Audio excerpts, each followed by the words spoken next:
वैकुंठवासी हबप सजन यशवंत पाटील सदाफळ तसेच वैकुंठवासी भाऊसाहेब सजन पाटील सदाफळ यांच्या स्मरणार्थ राहाता शहरामध्ये गेल्या अनेक वर्षांपासून जगद्गुरू संत तुकाराम महाराज यांच्या भव्य मंदिराची उभारणी केलेली आहे। या मंदिर प्रांगणात दरवर्षी उल्लेखनीय कार्य करणाऱ्या वेगवेगळ्या क्षेत्रातील मान्यवरांना समाजरत्न पुरस्काराने सन्मानित केले जाते। तसेच ह्या वर्षीही असेच 200 पेक्षा जास्त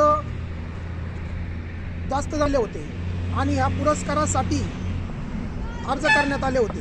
त्या प्रसंगी ज्यांची दखल घेतलेली आहे असे सन्माननीय श्री दत्तात्रय मंडूजी पाटील चौधरी हे बँक ऑफ बडोदाचे वरिष्ठ शाखा अधिकारी सेवानिवृत्त अधिकारी आहेत। यांनी त्यावेळी त्यांच्या सेवेमध्ये असताना वेगवेगळ्या ठिकाणी खेडोपाडी गावोगावी ग्रामीण भागातील शेतकरी असो कष्टकरी असो शेतमजूर असो या सर्वांना चांगल्या प्रकारची सेवा उपलब्ध व्हावी यासाठी त्यांनी या गोरगरीब लोकांची सेवा म्हणून चांगल्या प्रकारे त्यांना सेवा पुरवली आणि त्यांची दखल घेऊन आज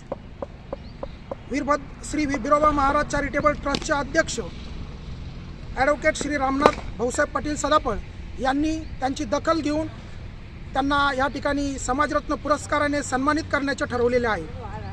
हा पुरस्कार रविवार दिनांक 16/3/2025 रोजी सकाळी 10 ते 12 वाजता या कार्यक्रमाचे आयोजन करण्यात आलेले आहे। सदर कार्यक्रम प्रसंगी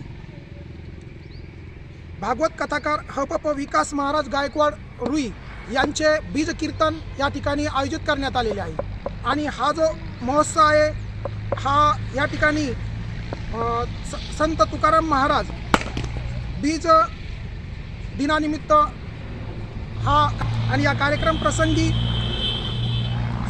सन्मानित वमने साहेब उपविभागीय पोलीस अधिकारी शिर्डी यांच्या शुभ हस्ते हा पुरस्काराचे वितरण करण्यात येणार आहे। त्यामुळे या कार्यक्रम प्रसंगी मीही येणार आहे। मी रणजित नानासाहेब बोठे पाटील, मी रणजित क्रिकेट अकॅडमी राहाताचा अध्यक्ष संस्थापक तसेच प्रशिक्षक आहे आणि मी राज्यस्तरीय खेळाडू आहे। त्या कार्यक्रम प्रसंगी मीही उपस्थित राहणार आहात आणि आपणही उपस्थित राहावे ही या ठिकाणी आपण सर्वांना मी विनंती करतो।